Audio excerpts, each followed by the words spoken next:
Miami Heat Nation, what is going on? So, today's video, we are going to be continuing the series of realistic options the Miami Heat should go for in free agency slash trade. Now, today we are going to be doing the small forward position, but there wasn't great small forwards available. So, we're going to be putting the small forwards and power forwards together. And then tomorrow we'll be doing the center position.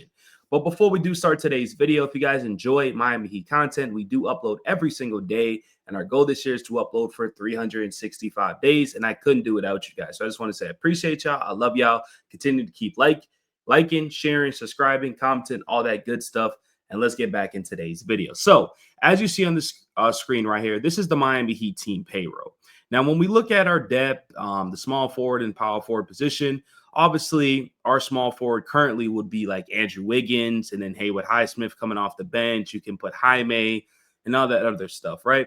But I think Andrew Wiggins is not on this team beginning of the year. And then Haywood Highsmith is not really a good option at this point. The dude forgot how to play defense, and that's what he was really known for. And he also has 1 year left on his deal. So not really high expectations on him.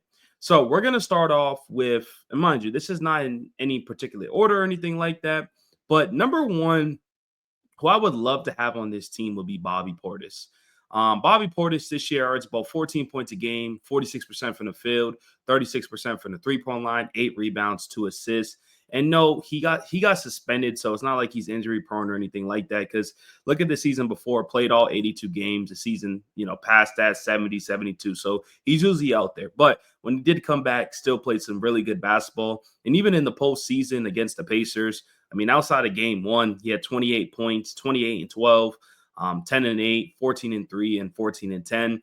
Yeah, it wasn't the greatest field goal percentage, but we all know Bobby Portis is a bucket getter. He's about 6'10", so he adds more size to this team, adds more scoring coming off the bench. And I feel like this will be a great option for the Miami Heat. When we do look at his contract, I don't really see him returning back to this Milwaukee Bucks team. I don't think anybody wants to play for this Bucks team, especially if Giannis makes the decision to leave. But as you see, he's on his last year of his deal. It's a player option. So unless they're going to bring him back and pay him a lot of money, he's a free agent. And I think Miami Heat should definitely go after a player like Bobby Portis. I think he's an upgrade over Jaime. He's an upgrade over Jovic. And if we're trying to compete like the front office saying we are, and we're going after these Asian vets, you have to add great role players. And Bobby Portis would be one of those great role players. So I love that addition. Number two, for me, would be, a lot of people probably don't know him, but he's on the 76ers. I can never pronounce his name. This is his first year back in the NBA. Last time we seen him was in 2018, 2019. He was playing in the Olympics, and that's kind of where he got his name from. He postered LeBron James, and the 76ers gave him an opportunity, gave him a chance, and he had a really good year, played 70 out of 82 games and 27 minutes of action, had 11 points, 50% from the field, 38% from the three-point line, 5 rebounds, rounded up to 6, 2 assists, and close to 1 steal a game. He was dealing with injuries, and then they also took him out the rotation. I just never understood what the Sixers were doing because he was having such an amazing year. But once again, another player that's still fairly young, only 29 years old, adds size and depth. He's about 6'8", got a wingspan of 7'1", can space out the floor. And I mean, just look at these games against the Bucks and the Timberwolves, 22 points, 19 points.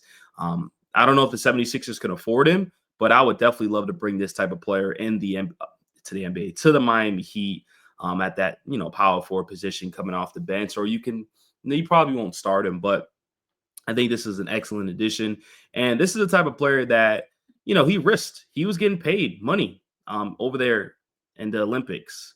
And he said, I'm going to take a risk. He signed a 1-year, $2 million deal, and he betted on himself, and he's going to get paid. He just had an amazing year. So we don't care about the 76ers. Let's take them 76ers players away. And yeah, I definitely would love him coming to this team. Now, another 76er would be Kelly Oubre. No, I know a lot of people are not the biggest fans of him. We should have had him like a couple years ago, but we just never went after him. He's still a 15-point scorer, 47% from the field. Not the greatest three-point shooter. 6 rebounds, 2 assists, 1.5 steals. As you see, his numbers, stay about the same, 15.1, 15.4. Obviously, when he played for Charlotte, your numbers are going to look pretty good. But when he went to Philly, he was always around the 15 point per game, guys. So I personally would love to bring him to this Miami Heat team once again. 29 years old, bring in size. He's 6'8", got a wingspan of 7'3". You got to bring valuable role players. I'm gonna continue to keep saying this in this video. You got to bring valuable role players, and the 76ers are a mess. They got other stuff that they have to worry about. So I don't know what they're gonna do with Kelly Oubre and Yoshi. I'm gonna call him Yoshi. That's what his nickname and stuff is. But if we could steal one of them from them, that would be great. Kelly Oubre, once again, is on a player option, so he's a free agent, making about $8 million. Once again, these players are going to be cheap. Not like really, really cheap, like minimum deals, but they're going to be cheap. They're affordable. And this is why this video is called Realistic Options, because I know a lot of us is trying to go after the bigger names and stuff like that, which is fine. But that wins championships. So I think that would be option number 3. And then another option who I thought would fit this team be Dorian Finney-Smith. Now, he averaged about 8 points a game. He shot 40% from the three-point line, 44% from the field, 4 rebounds, 1.4 assists, and average a steal a game. In the postseason, he struggled. That's the concerning part. He had 3.7, 8, 6, and 7. Now, he's not known as a scorer, though. He's more known as a 3-and-D guy, more known as a defender. When he does hit the shot, it makes him more valuable, of course. I can see him going back to the Lakers, but if he's available for a little cheap price, I think he's an upgrade over Haywood Highsmith, respectfully. 6'7", has the experience. He's been in the league forever, since 2016, 2017. Played on some very, very good teams, and I feel like he could fit this Miami Heat culture for sure, for sure. When we look at his contract, which he got traded to the Lakers, of course. I'm going to put his contract on the screen right here. So when he got traded to the Lakers, he was on a 4-year, $55 million deal. But now he's on a player option. He's making about $15 million. It'll be interesting to see if he opts in or opts out. I mean, $15 million is a lot, but if he does opt out,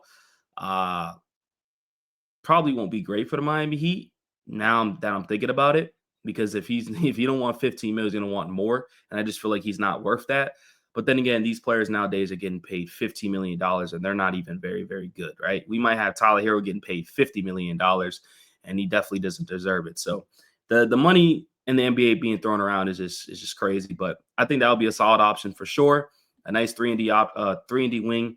And then this one, to be honest with you, Jonathan Kuminga, he's very, very interesting, right? He's 22 years old, 6'7", has an up and down career, to be honest with you. I think he's leaving the Warriors. There's no point in him staying there. But when Curry got hurt, he finished the playoffs very, very strong. 18 points, 8 for 11, 30, 11 for 18, 23, 6 for 13, 26, 11 for 23. So he finished off very, very strong, and I just don't think he's a good fit for the Warriors. I think he's gone.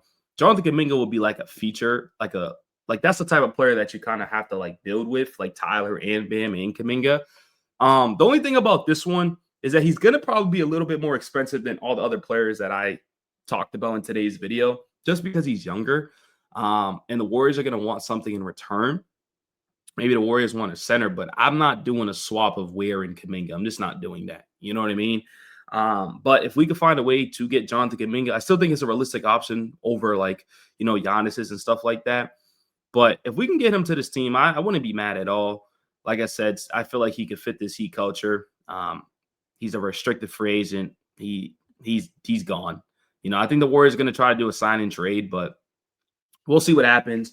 But those are 5 options that I think the Miami Heat should go after in the small forward/power forward selection. Like I said, tomorrow we're going to be doing the center position. Hopefully you guys are enjoying this series. And if you are, please continue to keep liking the video, commenting, subscribing. Our goal is to hit 6,000 subscribers by the end of the year. And I'm out. Peace.